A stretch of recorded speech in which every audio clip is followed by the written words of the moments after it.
Kneel before Zod! You can't go! All the plants are gonna die! I'm gonna take a bath. Bad dates. I'll alert the media. Boys, keep off the moors. It's evil! Don't touch it! The name's Pliskin. No war! Hanger!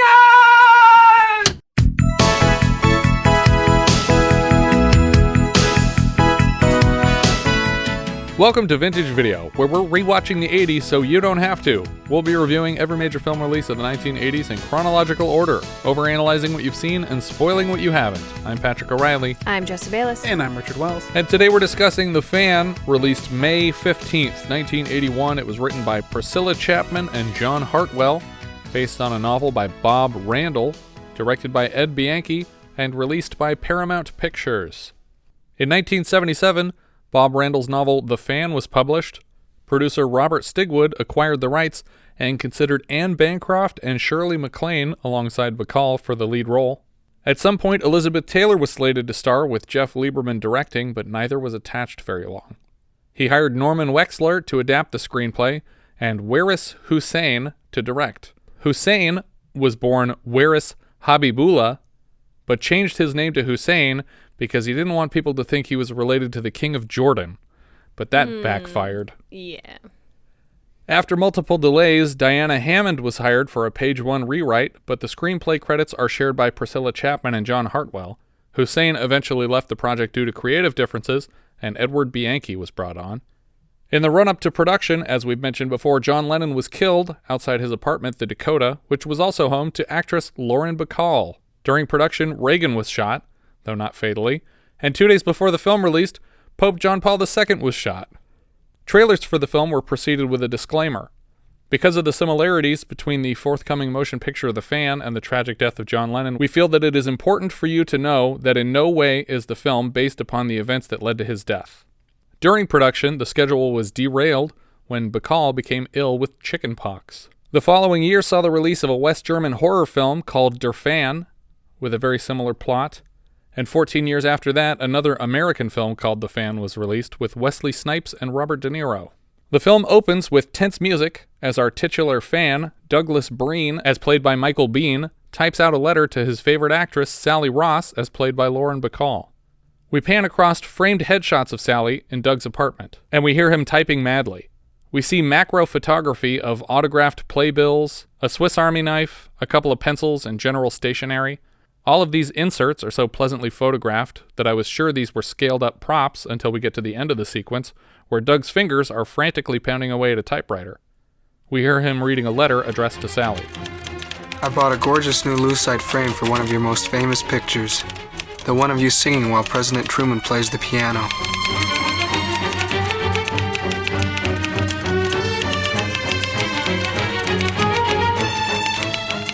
I despise those desperate, pathetic people who intrude upon your privacy.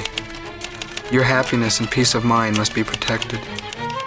I feel like we must be hearing bits and pieces of this letter because the way it's structured here sounds very disjointed.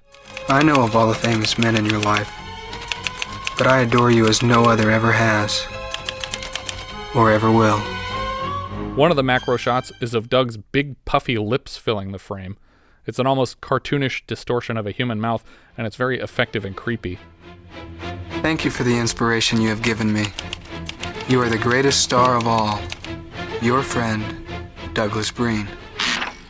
We see him type out the final line of the letter on the page, and then yank the paper from the typewriter. P.S. Could you send me your most recent photograph as soon as possible? We cut to two stage doors opening outside a theater in New York, and a mob swarms Sally's POV to beg for autographs. She obliges the crowd, even signing some of the autographs with her own pen, only to have a rabid fan snatch it from her hand and run off across the street. I was sure she was going to get hit by a car here. Yeah. But she makes it to the opposite corner before she is tripped by a man, Douglas, who collects the pen and smiles smugly at her. We see a huge sign over the theater announcing Sally Ross in something called It's Called Tomorrow. We cut to Douglas walking home at night. We see him turn to head up the stairs into his building, at least I'm assuming it's his building, because earlier in the film we saw an envelope with his apartment address labeled 344 West 49th Street, but this is 334 West 49th Street, which I know because I Google mapped it, and it's actually that building. Sally gets home to her building around the same time and looks at herself in the elevator mirror on her way up to her floor. Douglas finds his mailbox empty of a response from Sally and punches the wall before moving inside. Doug sits down at his typewriter to begin a follow-up letter. In her apartment, Sally picks up a black and white photograph of her and ex-husband, Jake Berman, as played by James Garner, and we hear Doug's letter again. Dear Miss Ross, I understand an important and glamorous star like yourself doesn't have time to answer every letter personally. But frankly, I couldn't help feeling hurt when I got that note signed by your secretary. I know that after you speak to her, it won't happen again. All my love, Douglas Breen. Sally picks up her bedside phone to make a call to ex-husband Jake Berman, but gets his answering machine. She tells him she's glad he didn't pick up, and lets him know that tonight was the last performance of It's Called Tomorrow. Next up is a musical. She confesses that sometimes she regrets divorcing him and that this is one of those times. Then she hangs up. P.S. Would you also tell her that the photograph she sent me was one I already have? We see a close-up of Doug signing the letter and then cut to a postal truck pulling away from Sally's building. We hear Sally's assistant, Belle Goldman, as played by Maureen Stapleton, composing a response. Dear Mr. Breen, enclosed is another photograph.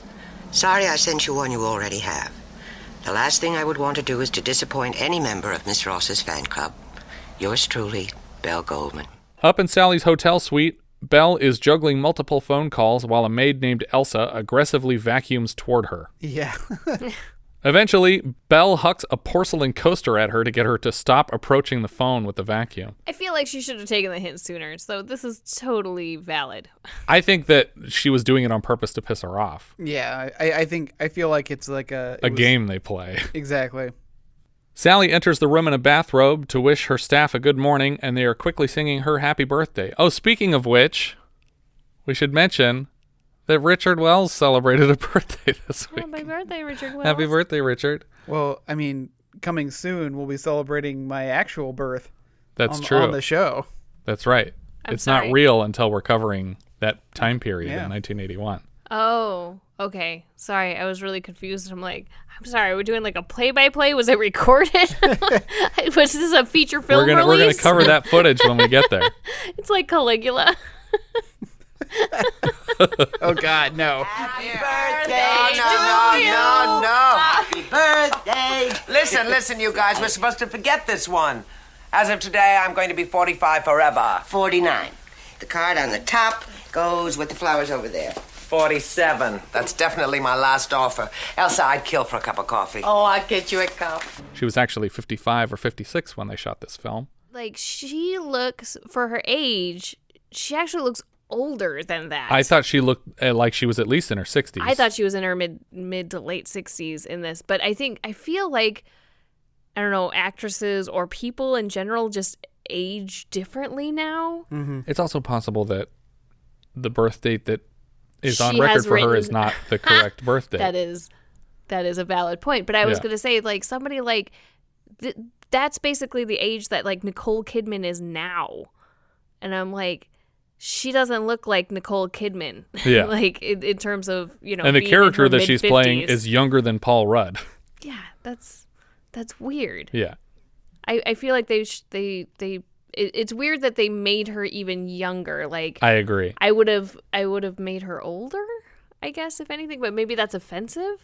Well, but power to her, because she continued to perform and act for like another 25 years. Yeah. She kept working. Yeah, I'm just saying story-wise, I feel like it was a weird choice because, like, you know, like the sort of has-been star that's doing things like stage productions now, you know, role that she's playing here. Yeah. I would have been like 50. Like, that seems a little young to be that. But she actually was that at the time even.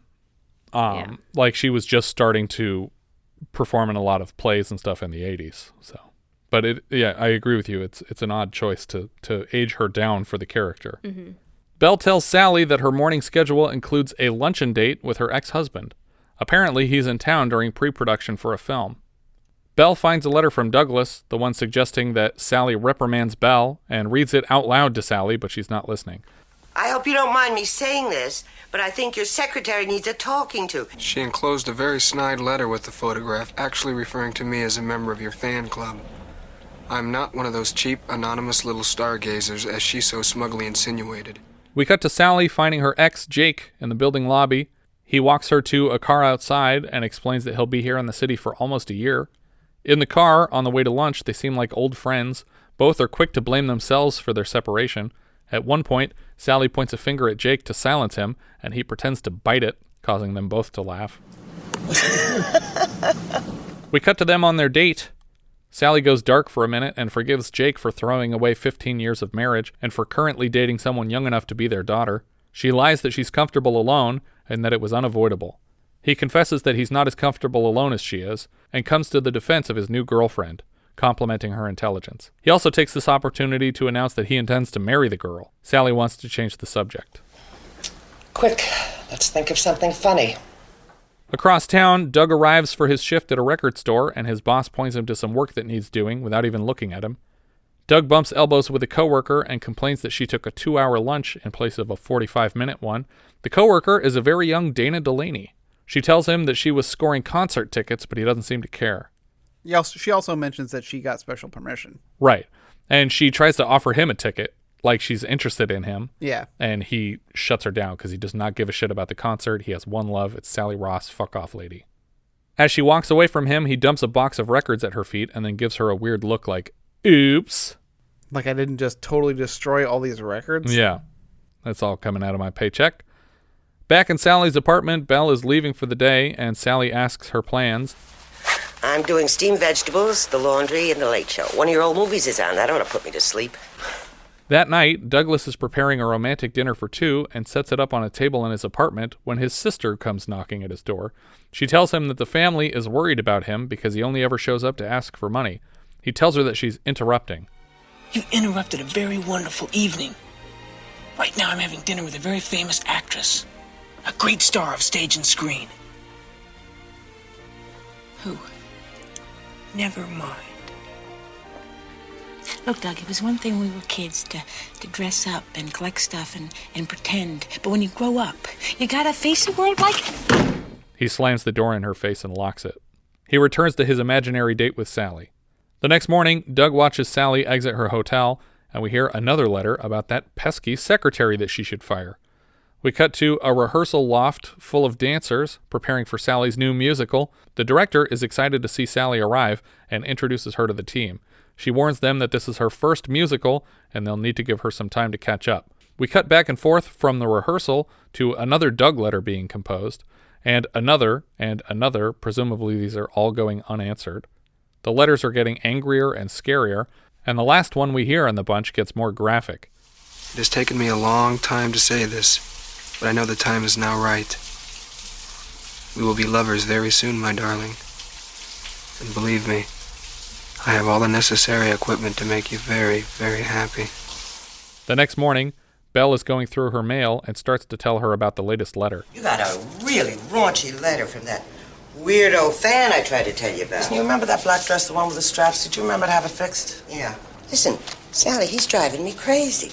We cut back to Doug's apartment where he's practicing a conversation with his manager at the record store. His face is very shiny and half in shadow. I don't think I think he's at the record store. Is he? I think he's in the back room. Oh, yeah, okay. Because the guy gets mad. He's like, "Where have you been?" When he and he's been rehearsing the conversation. Yeah. Mm-hmm. That's funny. It sounds like he's planning to complain about his coworker. I know she's attractive, if you like that kind. But frankly, I think her brains are all in her tits. I think she's taking advantage of you, John. Typical proto-incel manifesto. What does that mean, by the way? Her brains are in her tits? I was wondering that myself. Does that mean she has big brains? Because she has big boobs? I don't understand. Moments later, when he tries to broach the subject with his boss, he is cut off with work to do. I've got something I'd like to talk to you about, John. Oh, yeah. Likewise. And I'll go first. I asked you to put that stuff in the bins right away. Instead, you were off the floor for the last 15 minutes. Well, Linda's supposed to help me with that stuff. Linda wasn't even here when I asked you to do it. She's with a customer now. Get moving, will you? Doug doesn't have the balls to follow through with his complaint, and instead buckles down to complete the task that John requested. We hear Douglas dictate another letter, bragging that he told his boss off, which he never did. I finally had it out with that Hitler in the record store. When I finished with the despicable worm, everybody in the store applauded me. Meanwhile, in the ensuing 40 years, the phrase, "and everybody clapped," has become a meme for a story that didn't happen. At the very least, it does sound like he quit the job and will now devote all of his time to writing letters. Well, quit, maybe. Yeah, he's not there anymore. Yeah, or at least we don't see him go back. He finally gets a letter back, and he's ecstatic as he cuts it open on his stoop to read, Dear Mr. Breen, point 1. I have no intention of showing your tasteless letter to Miss Ross. Point 2. I believe there is a law against sending pornography through the mail. Point 3. If you should be so ill-advised as to write her any more letters, I can assure you there will be no reply. Is the implication that he sent a picture of his junk? No, she's calling the words that he used pornography. Yeah. When he said he was going to make love to her and he had equipment for her. Okay. Because I wasn't sure if... I mean, I wouldn't put it past this guy. Yeah. Like, you send me a photo, I send you a photo. This is like old school dick pic, Still text. technically a headshot. I signed it for you. Ew. Before I took the photograph. From overhead, we see Doug sitting on a bench in a sea of empty benches and composing a final letter that he intends to deliver himself. Now I know why I haven't heard from you. Your secretary has been intercepting my letters. Obviously, she is jealous of our relationship. Her possessiveness worries me. Has it occurred to you that she might have lesbian tendencies? Again, he recommends firing her. On a break, one of the dancers asks Sally if she wants anything from a coffee shop, and she invites him down to a health food store because coffee stunts your growth. I think the joke is because he's already super tall. Oh, is it? Maybe that was the joke. I don't remember his height. I didn't clock it. I assumed dancers were smaller people. But maybe. Just as they walk out of the building, Douglas walks in and rides up in the elevator with Belle. Apparently, Maureen Stapleton has a deathly fear of elevators. Oh. And while they were shooting this scene, the elevator car, shuddered, and she collapsed to the ground and had to crawl out of the elevator. Oh my but gosh. they already got all of her angles, so they were like, we're done. Get out and don't go back in. Douglas doesn't know that the woman in the elevator with him is the one who's been refusing his letters. Just outside the rehearsal studio, Doug hands off his final letter to a production assistant at the door, played by Griffin Dunn. The PA turns around and hands the letter to Belle, addressing her by name, within earshot of Douglas, so now Doug knows that this letter's not going to make it to Sally, and this woman must be Belle. He ducks around the corner and stares furiously into the camera. He walks directly across the street from the building to a knife shop. The knife shop scene reminded me of a scene from Archer where he pulls out a switchblade and Mallory goes, "Where did you get a switchblade? It's a long story, mother." And it just cuts to him looking in a window and at a knife store and goes, "Neat." Sometime later, in Sally's apartment, Belle presents the final letter. Not having paid any attention to the previous correspondence, Sally thinks it's possible that Douglas is right and that Belle has been unfair to him. I hope you haven't taken to treating all my fans like this.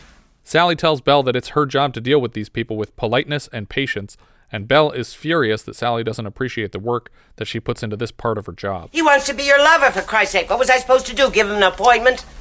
You were supposed to handle it. Firmly, but nicely. That's your job.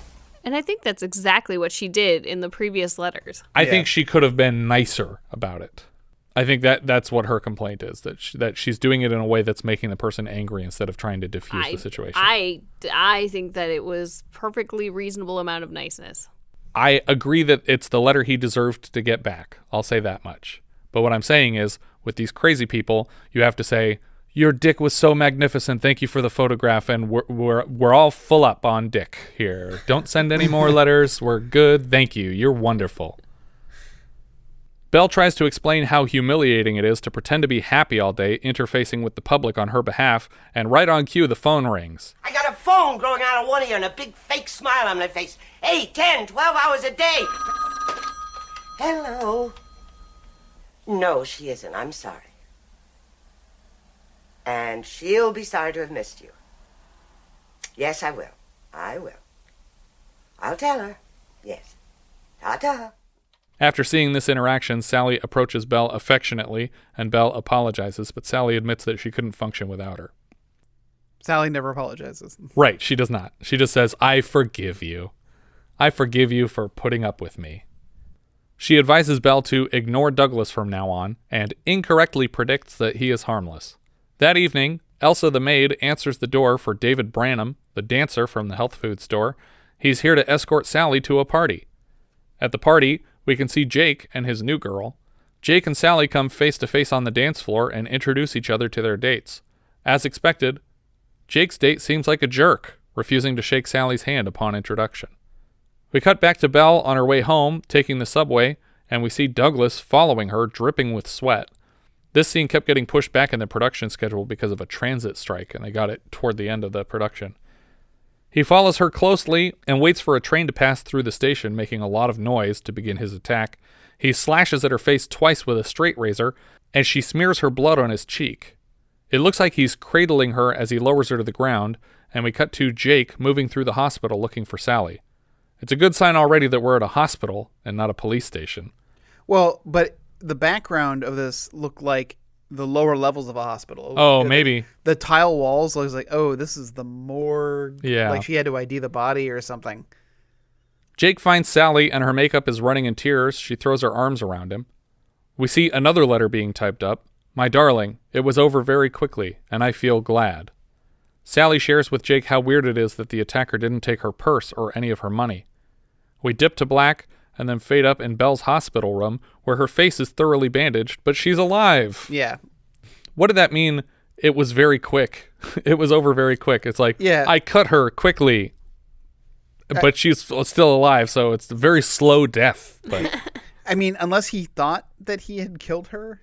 It seems like he doesn't understand how human bodies work. That's true.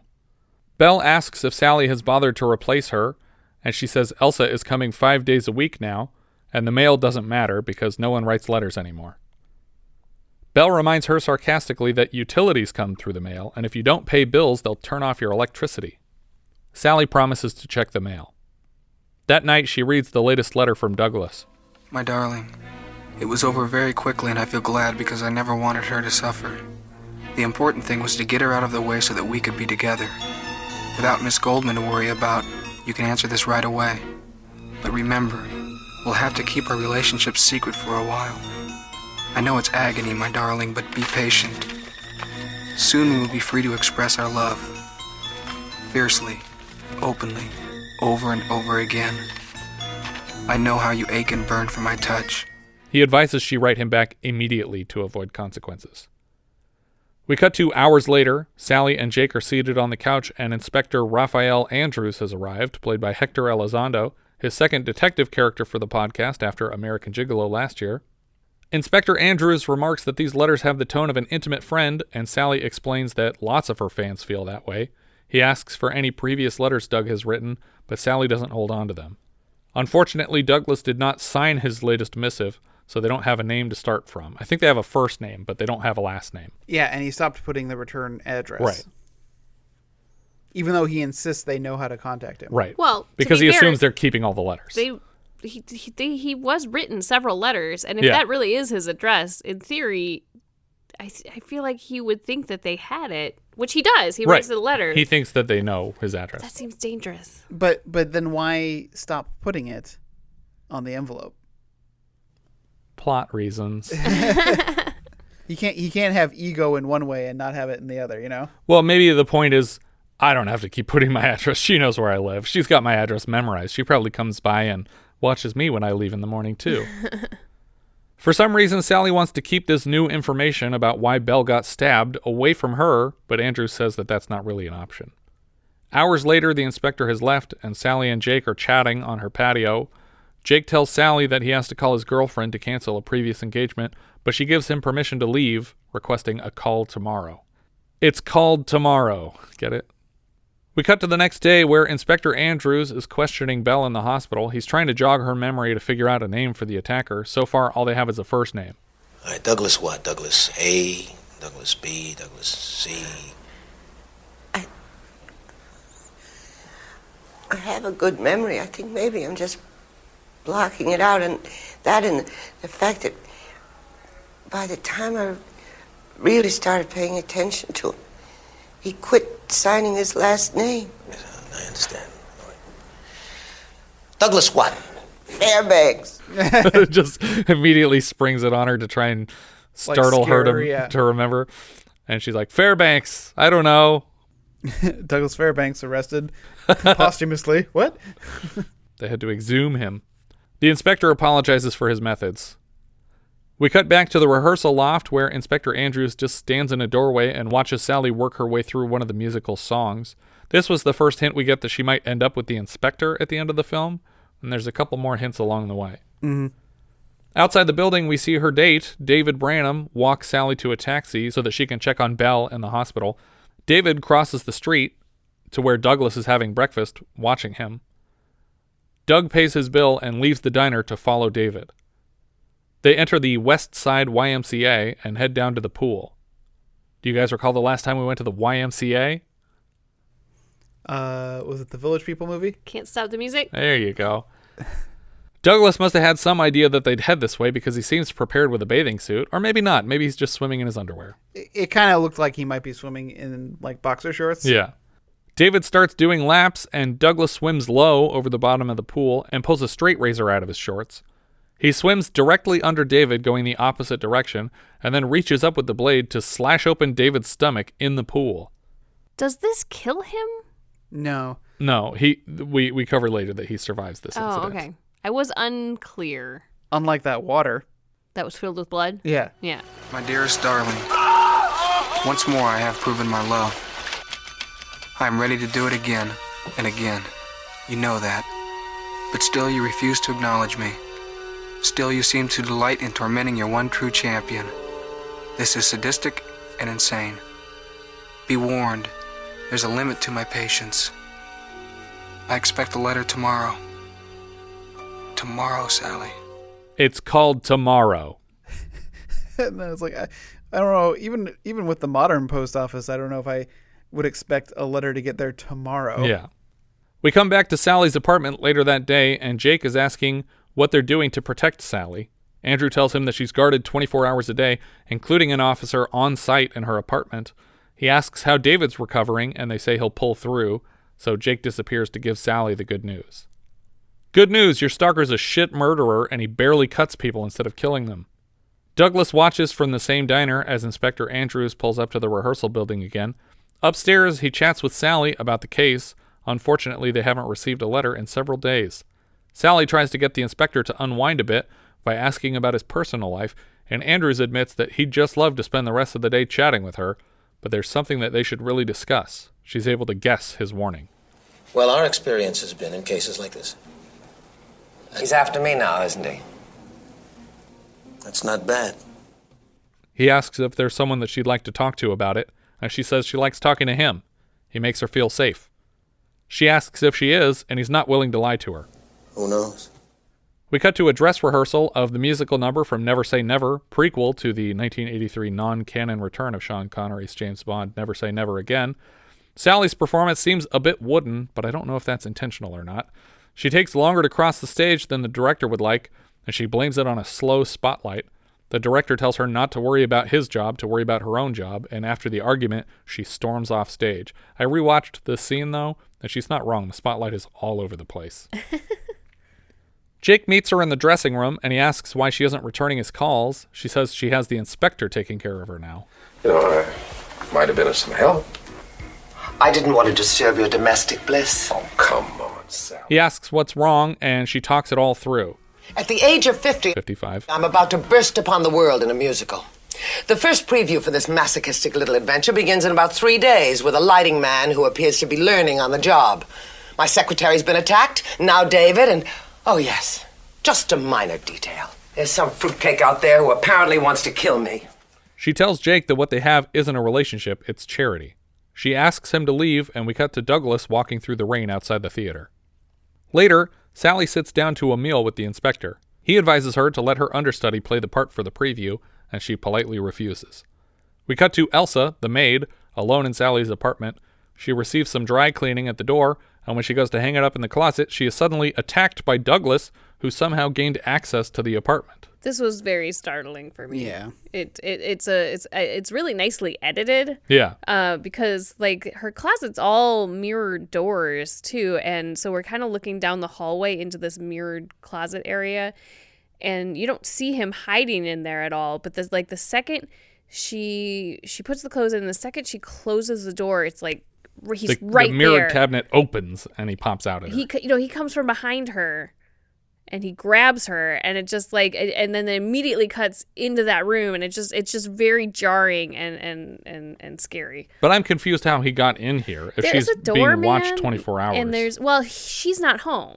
Right, but So- I would assume they would stage people at the places that she's going to be. I think they're just with her. Yeah. I don't think Okay. that they'd put her, that they wouldn't use resources on an empty apartment. Maybe. Because when she comes back, she has the other officer, Emily, Right. Yeah. with her. He wrestles her to the ground and then drags a straight razor across her chest, drawing a line in blood across her shirt. If she's supposed to be dead, it's the least convincing kill so far.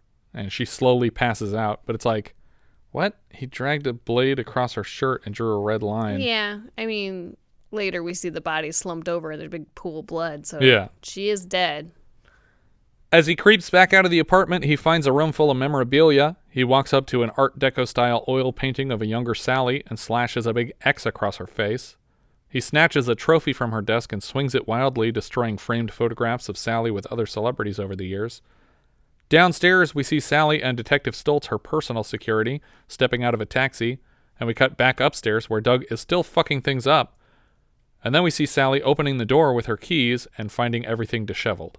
Yeah, but I think we're supposed to think that he's in there screwing things up, but he's back at his house smashing all these photos that he has of her. Oh, is that what's going on? I think so because, it's either that's his house and his photos, which I think it is because I feel like there's other like images where you're like, that apartment doesn't look very nice.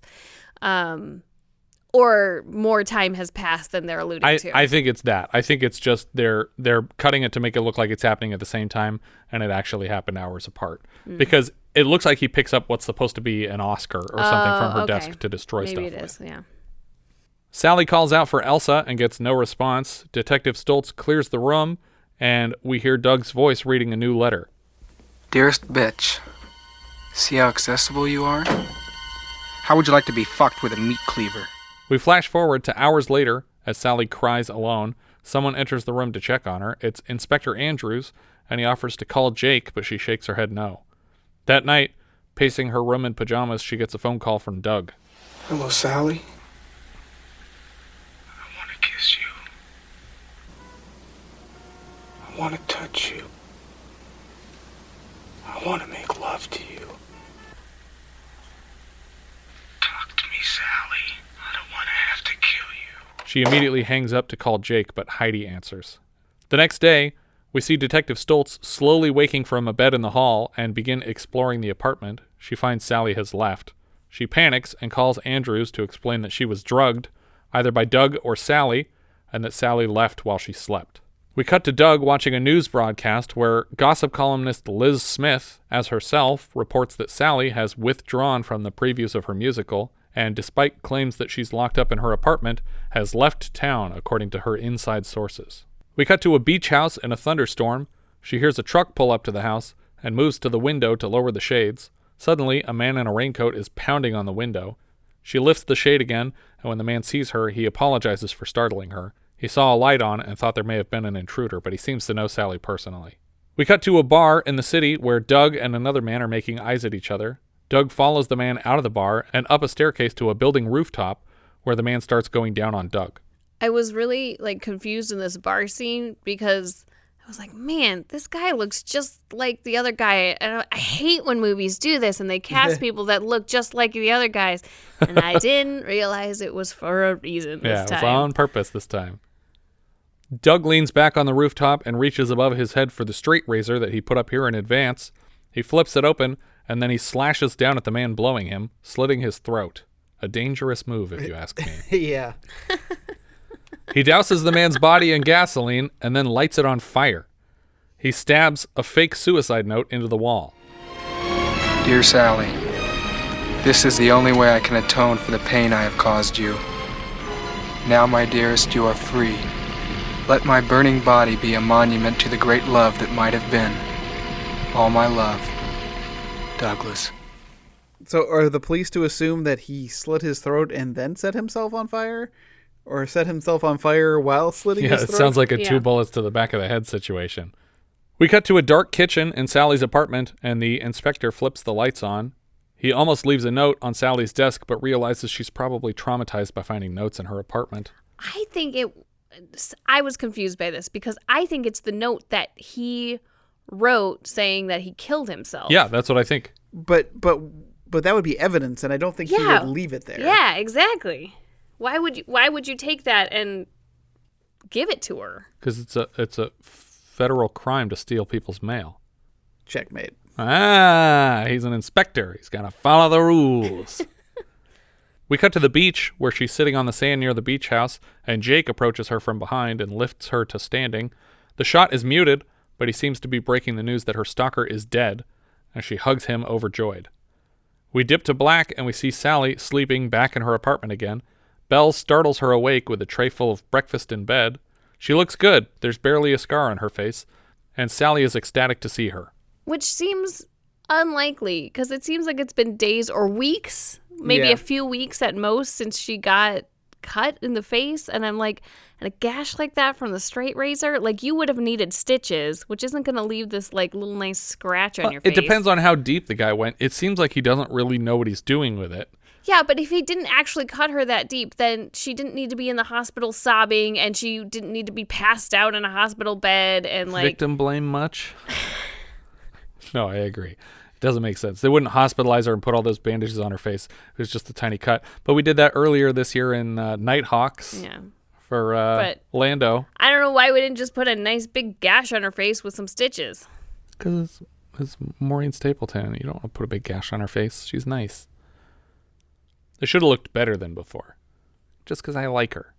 Belle sounds on the verge of tears at their reunion, which was apparently Jake's idea. Jake sent a car to Watertown to get me. Why don't you two get married? Never mind, it's none of my business. She's right back into assistant mode, announcing that she invited the inspector to the premiere of the musical and that she's due for rehearsals to cover the changes they've made since previews. She very quickly runs out of steam, though, and collapses across the bed. Eat your breakfast and get your ass out of bed. Jake shows up before the show with a bouquet of flowers for Sally. A stage manager, Pop, compliments them, and Jake jokes, Nice flowers, And they're not for you. She apologizes for the terrible things she said to him during this ordeal and gives him permission to be happy with the new love of his life. He interrupts to explain that he broke up with Heidi this morning. He realized on the beach that they belonged together. Maybe we're not grown up enough to make it work all the time, but I think we could give it a hell of a try. Think of something funny? Funny? Please think of something funny. I thought for sure this was like a death sentence now. Right, yeah. For There's Sally. no way it was like, oh, if he wants to get back together, well, you're not going to make it through this movie. A member of Sally's staff, Hilda, pops in to check on her and notices that she's interrupting because they are kissing. We finally see A Remarkable Woman, which is the musical number Sally's been rehearsing the whole film. Then we move to the tail end of a song I would call No Love. When it ends, I like getting to name songs that don't have names. It's just my duty, and they're real, and now it's real. It's canon. When it ends, one of the background dancers sets a riding crop on a table backstage. We see quick inserts of Douglas preparing himself before cutting back to the show, where Sally sings in the center of a clamshell bed. We see Doug dressed up in a tux, dropping knives into all his pockets on the way out the door. Sally launches into the worst of the whole batch, Hearts Not Diamonds, which was nominated for a Razzie, but lost to Baby Talk from Paternity. This song was rough. I mean, I don't know. Maybe they asked if she could sing, but I don't think she performed in musicals. But I'm saying, like, I feel like the high note that I think she's supposed to be hitting, she's not hitting. She doesn't hit it. She goes low instead. And I feel like they tried to get her to do it and she couldn't. So they changed the song because the note that they go to just doesn't make sense. Right. I agree. I was trapped in their setup, no let up, wanted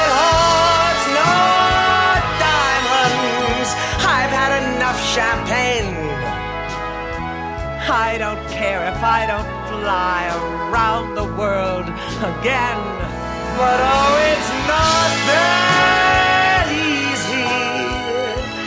I don't know where to start. I've played with diamonds for so long, it's hard to recognize a heart. I'll give you hearts, not diamonds, and all you have to be is quieter than the world tonight. Keep me from the noise and light.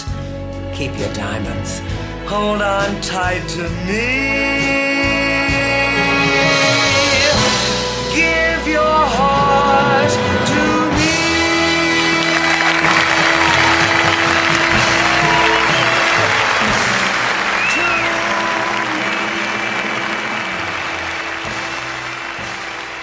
Douglas rudely shows up halfway through the last song of the musical. He seems as annoyed by the song as everyone else, because he's just sitting in his chair, dripping with sweat, burying his face in his hands. But when the song ends, Doug joins a standing ovation. Backstage, Sally has kisses for everybody, and it's honestly terrifying to watch in this post-pandemic situation. Belle drags Inspector Andrews over. Sally, Raphael won't come to the party. Congratulations. Oh, No, I'm afraid I'd be out of my element over there. 2 drinks, you'll be in your element. You sure? Right. It's all right. Oh, I've yes, always wanted to go. please. Belle leads him out of the room, and on his way out, it sounds like he's confessing that he really did want to go to the party, and he's glad they talked him into it. Sally turns to kiss Jake last, and she is left alone with Hilda, who offers to collect her party dress for her.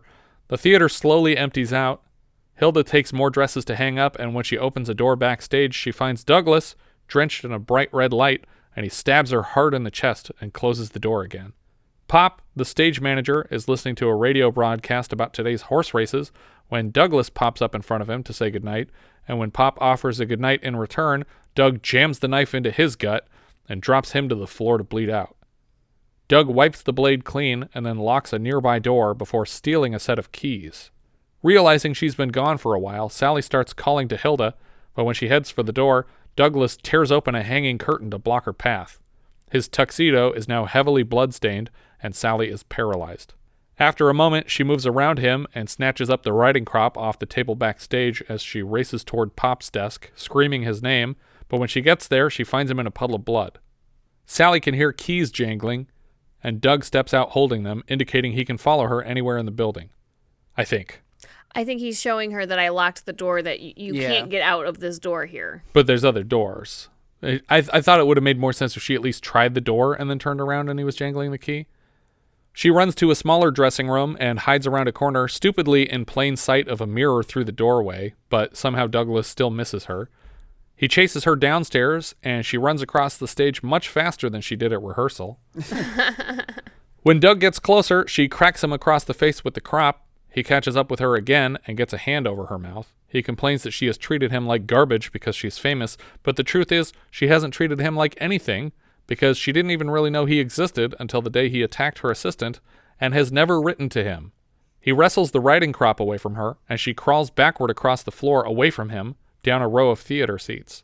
He slaps the crop against the back of the seats while complaining to her that she never wrote. She reminds him that he is a complete stranger, and he is horribly offended. I don't know you! It's not true, Sally. You know my name? You know where I lived? You really disappoint me, Sally. He hits her hard with the crop throughout the incel screed, never realizing that, no, she doesn't know his name or his address. He continues chasing her around the theater seats, screaming all the while, and when she hides under some chairs, he drags her out by the hair. He leaps across those theater seats. Yeah, he's like Roberto Benigni. Yeah, I was like, I mean, I'm assuming that there's probably like supports or something like that for him to actually land on, but I think he's just hopping across the back of the seats. I mean, it's really impressive. Yeah. Because you could really quickly eat it and be in a lot of pain. For sure. Well, I think people were freaked out when Benigni did it at the Oscars. When she appears weakened by the assault, he offers his arm for support, and he tries to pat her hair down nicely to move in for a kiss. You're pathetic. He fishes a blade out of his pocket, and Sally tries reverse psychology. Come on, Douglas. Here's your chance to be one of those hoodlums that kill their victims for nothing. The thief who murders little old ladies for a quarter. Goddamn terrorist who slaughters innocent people. That's what you really are. He tells her she's making him angry, and she reminds him again that she doesn't give a fuck. He holds a knife up in front of her face, and eventually, when she doesn't react to it, he collapses into a nuzzle with her, begging her to love him. She pushes him away and jams the knife in his hand into his own throat, and his eyes go wide as he bleeds out. She props the dying man in a theater chair, and we hear his first letter. Dear Miss Ross, I have finally worked up enough courage to write you. You do not know me, but who I am does not matter. If there is such a thing as a soul, which is the basis of all life, then you are my soul, and your life is my life. This is the first letter of what I hope will be an everlasting correspondence. Your greatest fan, Douglas Breen. I was so glad that she killed him in the end, because I was certain that what's his face, her James ex-husband was going to come back. That Jake was going to save her? Yeah, that he was going to come back and save her. And I was so happy when she just took it into her own hands and managed to kill him herself. Yeah. We slowly track away from Doug's corpse in a theater seat until we see Sally crying in the foreground, leaning on stage. She turns to walk past him up the aisle and out of the theater, and credits roll as we fade to black from the top of the theater. The novel ends with the death of the actress. Oh, really? Right. Yeah. That makes sense. Yeah. And it's possible that the film originally ended that way too, but this ending is a reshoot ending. So whatever ending they had originally they didn't like, they reshot it. All we know about the original ending is that Biehn said the original one involved Garner more. So it might have been him saving her. Well, I definitely don't like that. I would have been okay with if he killed her. I think that also would have been a really good ending, and it would have probably pissed audiences off, but probably, you know. But I think if they changed it for that reason, it's more because of John Lennon than it was because they wanted to stick to the book. Oh, yeah, that makes sense. I think they wanted to turn it around so that she had the upper hand, and because you're supposed to care about this person. Like, really, the whole movie is told from her perspective, not as much from his. Mm-hmm. But she hated the new ending, and she hated the film in general. She has done nothing but shit talk it since it came out. But I have to say, I didn't hate this one. I liked it. Yeah, I didn't hate it. The only thing that I am a little bummed about is that the first 5 minutes of the movie is so fucking cool. All this like macro photography and these crazy lips, and I expected more surrealism moving forward that we didn't really get anymore. Yeah, I mean, I think that's true. It's still a nice, like, this was a really nice print of it. Absolutely. It looked beautiful. Yeah. I was just looking for more of that really creative directorial stuff, and the rest of it was very paint by numbers in terms of the actual blocking of things. But the performances are all great. I don't know if I buy her as, a Broadway stage actress. Even though she was? Right. That's the problem. I think, and I don't know if it's because of the direction or what, but so many times when she's performing in the rehearsals, like, she's not going full energy because it's not a real Broadway performance. But then we see her on stage at the end, and she's doing the same thing she was doing in the rehearsals. And it's like, okay, why did you one take that and not stop down and remind her that this is supposed to be the actual performance in front of an audience? But she got a standing ovation, so it must have been great. But then this is Biehn's, I think, first performance, or first feature film. So really good turn from him as the psychopath. And obviously I love Hector Elizondo and everything. So yeah, I give it a thumbs up. Yeah, it's a thumbs up for me, if only because and honestly, the funny thing to me is that the realest person in the whole movie is the Maureen Stapleton character. Mm-hmm. She's the person who sells the role the most. Yeah. Everyone else feels like a character in a movie, and she just feels like the real person. Where are we going letterboxed? Do we know? I actually have it surprisingly high. I have it at 16 out of 61. It is below Caveman and above The Nesting. All right. Richard? I have it at 18, I'm going to say. I have it below Cattle Annie and above Windwalker. I have it in 35th out of 61. It's just under Sphinx, and it's just above High Risk. I mean, I liked it, but there's nothing that's super stand out about it. other than that first sequence. And I really thought, especially the stylistic ending of like the typewriter and ripping the paper out of it, and then the director's name lands on the place. I guess what I would say is there's nothing that I didn't like about this movie. And there's so many things on my list where I'm like, I really didn't like a lot of things about these movies. It was inoffensive. Yeah, that's a good way of putting it. But and the performances are fine. I actually think Lauren Bacall is maybe the weakest performance of the bunch. I liked her. I like her, and I think she's adorable when she's doing the dances and stuff in the routines and everything. But I just felt like she felt the least like a real person of the entire cast. And obviously James Garner it seems like almost too sweet. Like the character was written to be too supportive. Like somehow they separated, but there's no explanation as to why they would have separated. Yeah. And he's just like the nicest person ever and just wants to get back together with her because she needs him. Which is like usually the way people write female characters, where it's just like literally all this person wants is to make the main character happy and be great at everything. So I feel like his character is a little one-dimensional. Well, he's also not in the movie a whole heck of a lot. Yeah. I mean, he's in a lot of scenes, but most of those scenes are really quick. Yeah. I just would have liked to see him sort of drift off with his girlfriend and then for Hector Elizondo to come in and be the support that she needed in her life. Like, I felt like that would have been a really fun connection for her to make, and it wouldn't have felt forced or anything like that. Like a Windows situation. But yeah, I still like the way it ended up. I think I might have liked it more if he had killed her at the end. I definitely wouldn't have liked it if he was almost going to kill her and then Garner popped in and saved the day at the end. That would be unacceptable. But it totally would have been fine with me if Biehn had outsmarted these people by faking his own death and then took care of her in the theater. Yeah. I also think it's weird that he has her up against the stage with the knife. She stabs him with the knife, but then moves his body to the second row. Does she drag him back there? Well, the front row seats are reserved. Oh, that's true. That's the press box. This is for my friends only. Yeah. He's still in the splash zone. That's what they call it. This isn't Waterworld. Oh, you mean SeaWorld? You know what I would? No, I meant Waterworld. The Universal show? Yeah, they have a section that's marked off in colors so that because you get wet by the jet they have the same markings at a Gallagher show. You know what I would have liked more than the knife? I want the knife. Give me the knife.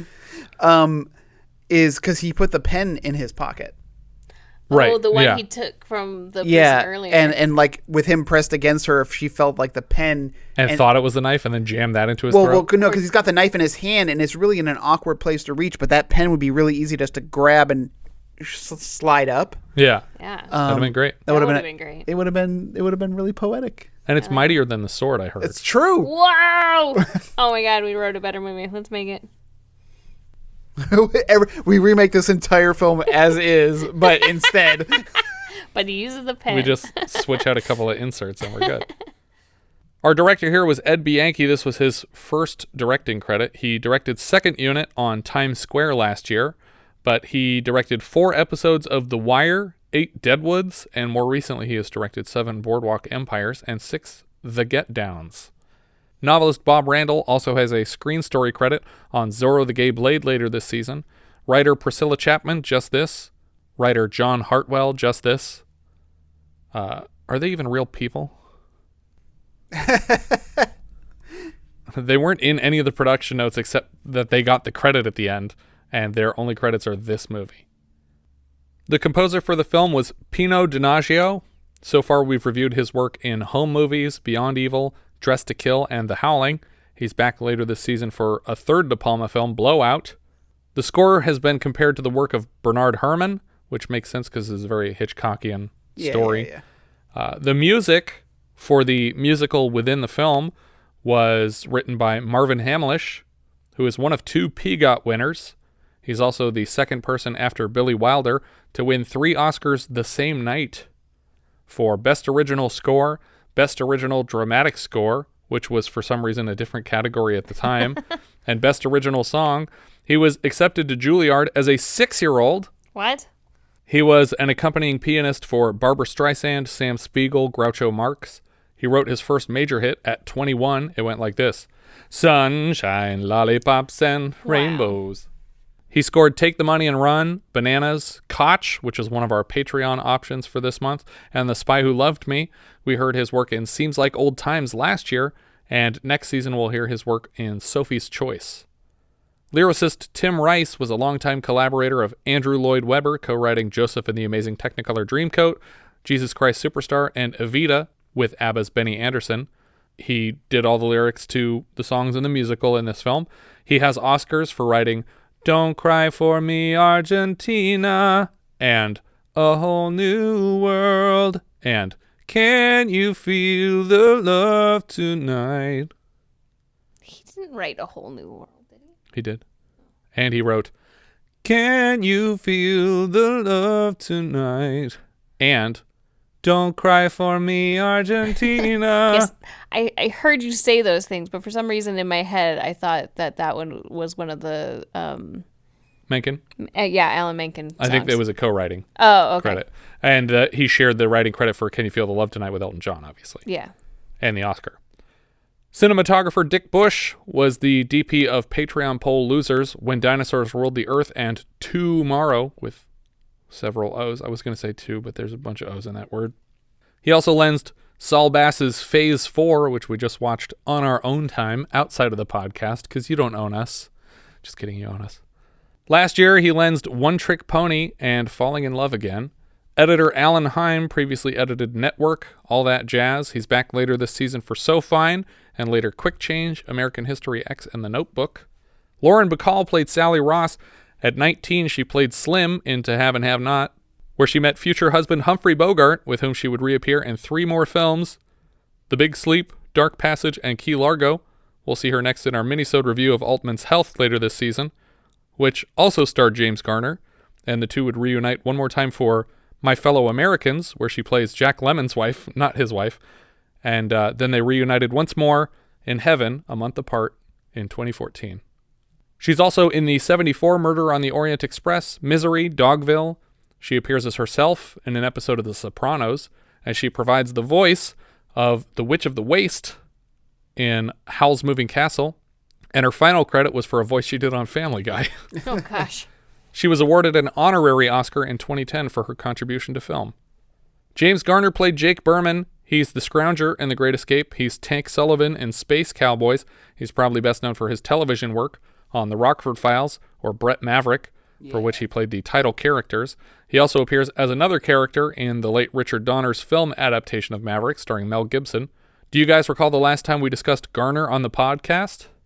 No. That's right. A series of Polaroid commercials aired during the 53rd Annual Academy Awards ceremony, wherein his wife was portrayed by Marianne Hartley, who we've now seen as Alan Arkin's wife in Improper Channels.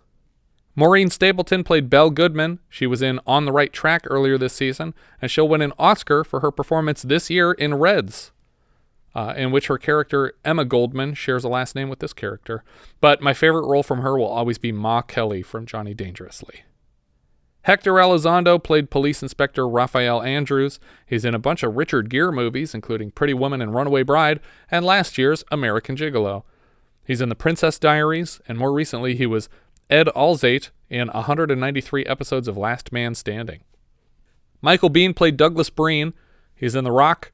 He's Corporal Hicks in Alien, but he's probably best known as Kyle Reese in The Terminator, and more recently he has played Lang on The Mandalorian.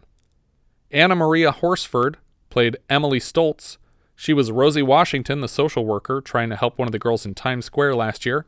She's also Naomi in St. Elmo's Fire, Dee in 88 episodes of The Wayans Brothers, and Mrs. Jones in Friday and Friday After Next. Kaiulani Lee played Douglas's sister. She was Charity Camber in Cujo. She's Chief Ellen Jameson in The World According to Garp. Charles Blackwell played John Vetta. He was the speaker in Times Square last year. Dwight Schultz played the director of the musical.